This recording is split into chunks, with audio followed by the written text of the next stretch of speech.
जय हिंद। मैं देवेंद्र सिंह आपका स्वागत करता हूं अद्विक एजुकेशन एकेडमी में। देखिए, आज हम आपको स्लोप एंड रिफ्लेक्शन का एक नया टॉपिक पढ़ाएंगे कैंटिलीवर बीम के लिए। लास्ट वीडियो में हमने बताया था सिंपल बीम के लिए, आज हम आपको कैंटिलीवर बीम के लिए बताएंगे जिसके फ्री हैंड पर एक भार W लगा हुआ है। तो इसको हम कैसे इसकी इक्वेशन को फाइंड आउट करेंगे, देखिए देखते हैं।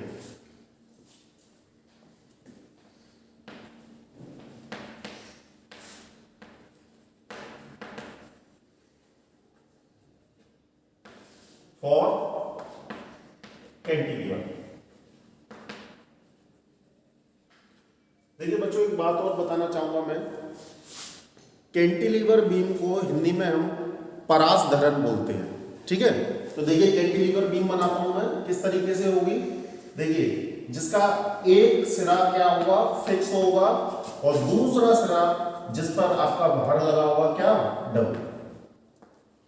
ये कोई लोड लगा है, हमने बीम की लेंथ मान ली है L, जिसका ये सिरा हो गया आपका जो फिक्स सिरा है A, और फ्री हैंड वाला हो गया आपका सिरा B। तो देखिए स्लोप ऑफ डिफ्लेक्शन की इक्वेशन कैसे निकालेंगे। देखिए, हम क्या करेंगे, इस पूरी बीम के लिए स्लोप डिफ्लेक्शन ना निकाल के सबसे पहले हम इसके छोटे से भाग के लिए निकालेंगे। जो छोटा भाग हमने क्या किया है, एक बीम का एक सेक्शन लेंगे हम। तो हम सिरे B से हम एक सेक्शन ले लेते हैं इस तरीके से। देखिए, हमने ये सेक्शन कर लिया बिंदु B से, ये बिंदु B हो गया। ये हमने कोई x दूरी पर एक सेक्शन मान लिया, ठीक है। देखिए, बिंदु B पर ही आपका क्या लगा था, लोड लगा था W। ये तो जहां सेक्शन किया है उसको बिंदु C बोल सकते हैं आप। अब उसी बिंदु C पर हमें क्या करना है, एक मोमेंट लेना है। तो मूवमेंट लेंगे, और मूवमेंट क्या होता है, मूवमेंट होता है आपका फोर्स इनटू परपेंडिकुलर डिस्टेंस। देखिए, फोर्स क्या हो गया आपका W, और डिस्टेंस क्या होगी आपकी x। तो क्या हो जाएगा, W इनटू x। ये हो गया आपका इक्वेशन नंबर 1। और जैसे कि आप सभी जानते होंगे कि स्लोप डिफ्लेक्शन की एक स्टैंडर्ड एक इक्वेशन होती है, वो होती है आपकी m equal to EI d square by upon dx square. ये हो गई इक्वेशन नंबर 2। देखिए, फर्स्ट और सेकंड इक्वेशन से हम इन दोनों को इक्वल कर देंगे तो क्या हो जाएगा, ये हो जाएगा आपका EI d square by upon dx square equal to wx। ये हो गई आपकी इक्वेशन नंबर 3। अब हम क्या करेंगे, इक्वेशन 3 का हम समाकलन कर देंगे, यानी कि इंटीग्रेशन कर दिया हमने, समाकलन। देखिए, समाकलन करेंगे तो क्या हो जाएगा, EI dy upon dx equal to W into, देखिए x की एक पावर बढ़ जाएगी, x स्क्वायर अपॉन 2 प्लस एक कांस्टेंट आ जाएगा C1, जिसको हमने क्या नाम दे दिया है, C1। ये इक्वेशन नंबर हो गई आपकी 4। देखिए, इसी इक्वेशन का आप क्या कीजिए, एक बार समाकलन और कर दीजिए। अगेन समाकलन, तो क्या बनेगा बेटा इक्वेशन, देखिए ये बन जाएगी आपकी EI y equal to WX। देखिए, स्क्वायर है तो क्या हो जाएगा, Q अपॉन 2 तो पहले ही है ऑलरेडी, नीचे 3 आ जाएगा, प्लस C1x हो जाएगा, प्लस C2 एक नया कांस्टेंट आ जाएगा। ये इक्वेशन नंबर होगी आपकी 5। देखिए, मैं आपको ये बताना चाहूंगा कि ये फोर्थ इक्वेशन और फिफ्थ इक्वेशन में अंतर क्या है। देखिए, आपने स्टैंडर्ड जब इक्वेशन निकाली होगी m equal to EI d square by upon dx square, तो आपने देखा होगा कि एक dy upon dx equal to होता है क्या, थीटा। थीटा होता है जिसको बोला जाता है बेटा क्या, स्लोप, यानी कि ढलान के बीम कितनी आपकी झुकी है, तो वो झुकी है तो कितना एंगल आपका बना रही है। और एक होता है आपका y, जिसको हम बोलते हैं क्या, डिफ्लेक्शन। यानी कि विक्षेप, यानी कि जब बीम पर लोड डाला गया है तो वो बीम कितना डिस्टेंस तक झुकी हुई है। देखिए, तो ये हो गया आपका dy/dx और y। तो देखिए बेटा, इक्वेशन नंबर 4 में क्या आपको dy/dx नजर आ रहा है ना? जब dy/dx आ रहा है तो इसका मतलब ये जो आपकी फोर्थ इक्वेशन है ये आपके स्लोप की हो गई, और फिफ्थ इक्वेशन में आपको y नजर आ रहा है तो ये आपकी किसकी हो गई? ये आपकी डिफ्लेक्शन की हो गई। देखिए बेटा, मैं बहुत सिंपल तरीका इसका बता देता हूं आपको। आपको क्या करना है, जो इक्वेशन नंबर 4 जो दिखाई दे रही है यानी कि किसकी? स्लोप की, उसमें आपको क्या करना है, स्लोप को एक बार आपको 0 लेना है और एक बार आपको मैक्सिमम लेना है। अब आप कहेंगे कि सर ये 0 और मैक्सिमम क्या है? देखिए, जब आप बीम पर क्या करोगे, लोड डालोगे, बीम पर लोड डालोगे तो बीम कुछ इस तरीके से ऐसे बेंड हो जाएगी। ये झुक गई आपकी। तो देखिए, ये झुकने के बाद देखो, ये जो सिरा दिखाई दे रहा है ये वाला आपका, ये जब लोड डालेंगे तो बीम इस तरीके से बेंड होगी, तो मैक्सिमम कहां एंगल बनेगा और मिनिमम कहां एंगल बनेगा। देखिए बेटा, जब बीम को जब हम लोड डालेंगे तो ये कुछ इस पॉइंट तक ये एकदम सीधी रहेगी। सीधी रहेगी तो इसका मतलब क्या हुआ कि यहां पर जो थीटा की वैल्यू है वो कितनी होगी? 0, क्योंकि वहां बीम कुछ झुकी ही नहीं है। और सबसे ज्यादा जो एंगल बनेगा वो बेटा बिल्कुल आपका लास्ट वाले पॉइंट पर बनेगा। देखिए, अगर हम ऐसे खींचेंगे, इसको देखेंगे तो थीटा की वैल्यू मैक्सिमम यहां बनेगी। और अगर मैं डिफ्लेक्शन की बात करूं तो देखिए बेटा, पॉइंट डी पर ही सबसे ज्यादा बीम क्या हो रही है? झुक रही है, और पॉइंट ए पर बीम बिल्कुल भी नहीं झुकी है। तो ये जो आपका सिंपल वाला था उससे बिल्कुल अलग है। इसमें दोनों कंडीशंस क्या हो रही है कि बिंदु बी पर ही आपका मैक्सिमम स्लोप बनेगा और बिंदु बी पर ही आपका मैक्सिमम डिफ्लेक्शन आएगा, और बिंदु ए पर आपका 0 यानी कि 0 आपका स्लोप रहेगा और 0 ही आपका क्या रहेगा? डिफ्लेक्शन रहेगा। तो देखिए, मैंने आपको क्या कहा कि सबसे पहले हम किसकी बात करेंगे? स्लोप की बात करेंगे। तो स्लोप के लिए हम कौन सी इक्वेशन ले लेंगे? फोर्थ ले लेंगे। तो फोर्थ इक्वेशन जब हम लेंगे तो देखिए बेटा, हम क्या करेंगे,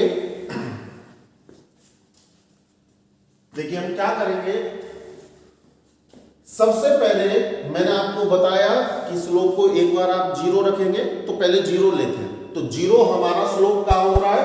बिंदु ए पर हो रहा है। तो देखिए बेटा, मैंने सेक्शन जो लिया है मैंने बिंदु बी से लिया है ना बीम का, तो इसका मतलब मुझे बिंदु बी से ए बिंदु पर आना पड़ेगा। तो उसके लिए मुझे क्या करना पड़ेगा? इस x की वैल्यू मुझे कितनी लेनी पड़ेगी? L लेनी पड़ेगी। L ही तो लेंगे, जब ही तो हम किस पर पहुंचेंगे? बिंदु A पर। तो इसको बोलते हैं हम बेटा बाउंड्री कंडीशन। बाउंड्री कंडीशन हो गई है। बाउंड्री कंडीशन में क्या हो जाएगा कि जब आपका x बराबर L होगा तब dy/dx आपका क्या होगा? 0 होगा। ठीक है, शून्य के लिए। तो इन दोनों वैल्यूओं को हम किस में रखेंगे? इक्वेशन नंबर 4 में। तो देखिए 4 में जब आप रखोगे तो देखिए dy/dx इक्वल टू क्या हो जाएगा? 0। तो ये पूरा फंक्शन 0 हो गया, equal to w into x²/2। तो x की जगह पे क्या रख देंगे हम? l। तो ये आपका बन जाएगा w l²/2 प्लस c1। देखिए c को मैं उधर ही रहने दूं, इस वाली वैल्यू को इधर ले आऊंगा, तो c1 इक्वल टू क्या हो जाएगा? माइनस का wl² ये आपकी वैल्यू आ गई किसकी? c1 की। ठीक है, अब c1 की वैल्यू को आप चाहो तो इसमें रख सकते हो। ठीक है, इसमें रखेंगे तो हमारा क्या बनेगा? देखिए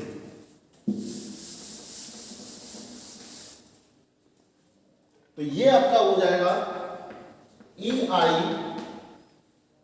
dy/dx इक्वल टू डब्ल्यू एक्स स्क्वायर अपॉन 2, और क्या हो जाएगा बेटा माइनस का डब्ल्यू एल स्क्वायर अपॉन 2। ये आपकी इक्वेशन नंबर, आप इसको 6 दे दीजिए। ये किसकी हो गई? जब हमारा स्लोप क्या रहेगा, शून्य रहेगा, तो ये इक्वेशन बनेगी।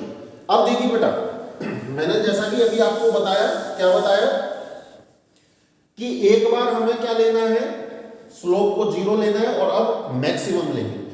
तो बीम, कैंटिलीवर जो बीम है वो सबसे ज्यादा एंगल कहां बना रही होगी? वो बना रही होगी बिल्कुल किस पे? लास्ट पॉइंट पे। ये बिल्कुल आप सोचिए, जब बीम इस तरीके से जब बेंड होगी तो बेटा यही इसी पॉइंट पर सबसे ज्यादा एंगल बनेगा, जहां पर बीम सबसे ज्यादा क्या है, झुकी हुई है। तो देखिए क्या कर लेंगे, जब इस पॉइंट पर मैक्सिमम आपका स्लोप बनेगा तो इसका मतलब क्या होगा, मैं कहां खड़ा हूं? बी पॉइंट पर खड़ा हूं। तो बी पॉइंट का मतलब हो गया कि अब मुझे x बराबर कितना लेना पड़ेगा? 0 लेना पड़ेगा। ये भी आपकी बाउंड्री कंडीशन में है। तो क्या लेना पड़ेगा? जब when x इक्वल टू 0 है तो बेटा dy अपॉन dx आपका क्या हो जाएगा? मैक्स हो जाएगा। क्या हो जाएगा? मैक्स हो जाएगा। तो ये वैल्यू कुछ इस तरीके से आ जाएगी। इन वैल्यूओं को हम इक्वेशन नंबर 6 में रखेंगे। तो क्या हो जाएगा? ei dy अपॉन dx आपका मैक्स हो गया, इक्वल टू, देखिए x बराबर 0 रखेंगे तो केवल आपका क्या बचेगा? माइनस का w स्क्वायर अपॉन 2 ये बचेगा। इसके बाद क्या कीजिए आप,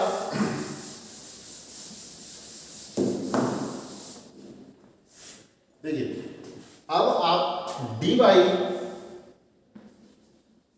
अपॉन dx जो कि आपका क्या है? मैक्स है, इक्वल टू क्या हो जाएगा? माइनस का W L square upon 2e आई। बेटा ये हो गया कैंटिलीवर बीम का क्या? स्लोप। कौन सा? मैक्सिमम के लिए। तो मैंने जैसा कि आपको बताया था कि इक्वेशन नंबर 4 में आप क्या कीजिए, एक बार स्लोप की वैल्यू 0, जहां एंगल 0 हो रहा हो वो रखिए, और एक बार जहां मैक्सिमम हो रही हो वो रखिए। तो ये हमारी वैल्यू निकल आई। देखिए कुछ बच्चे ये भी सोचते हैं कि सर ये माइनस आ रहा है या कुछ किसी बुक्स में प्लस दिया होता है। तो बेटा ये केवल किसको दर्शाता है? ये दिशा को दर्शाता है, एंगल की। ठीक है, अब हम क्या निकालेंगे? अब हम डिफ्लेक्शन निकालेंगे। तो डिफ्लेक्शन के लिए मैंने स्टार्टिंग में बताया था क्या है? बाई। तो कौन सी इक्वेशन ली जाएगी? 5 ली जाएगी। तो देखिए हम क्या करेंगे,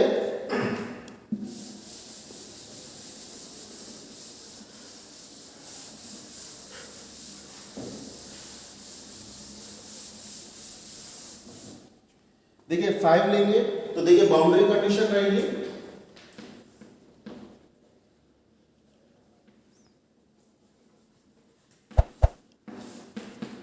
सबसे पहले आपको क्या लेना है? झुकाव 0 लेना है। तो देखिए बीम कम से कम कहां झुकी हुई है? देखिए एक पॉइंट पे झुकी है, क्योंकि वहां पर कोई भी फर्क नहीं पड़ेगा, वो सीधी की सीधी रहेगी।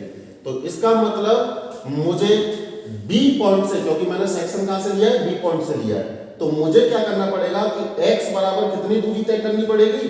a। तो इसका मतलब क्या हुआ? when जब x बराबर l होगा तो y बराबर क्या होगा? 0, यानी कि आपका डिफ्लेक्शन क्या होगा? 0 होगा। तो देखिए बेटा इन्हीं वैल्यूओं को हम किस में रखेंगे? इक्वेशन नंबर 5 में। तो क्या हो जाएगा?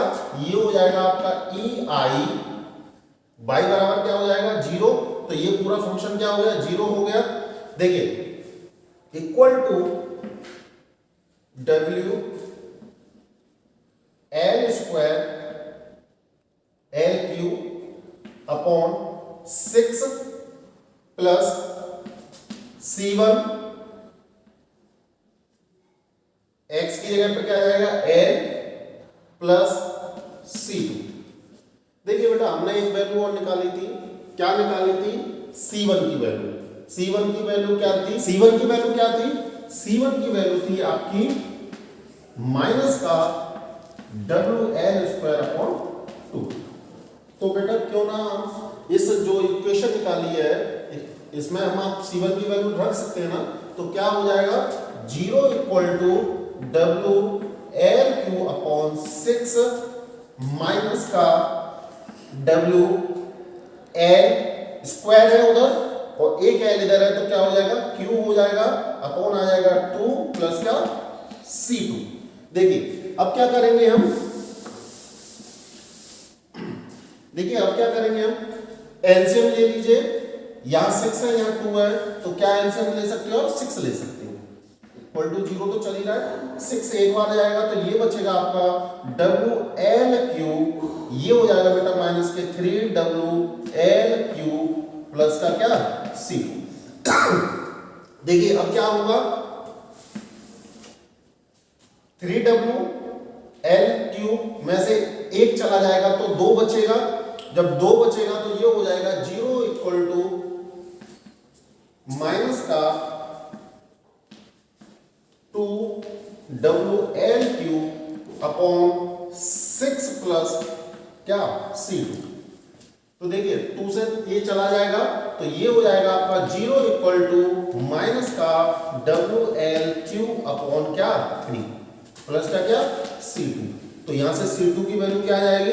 C2 की वैल्यू आ जाएगी आपकी क्या प्लस का WL³/3।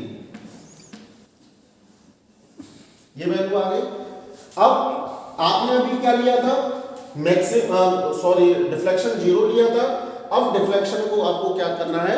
मैक्सिमम करना।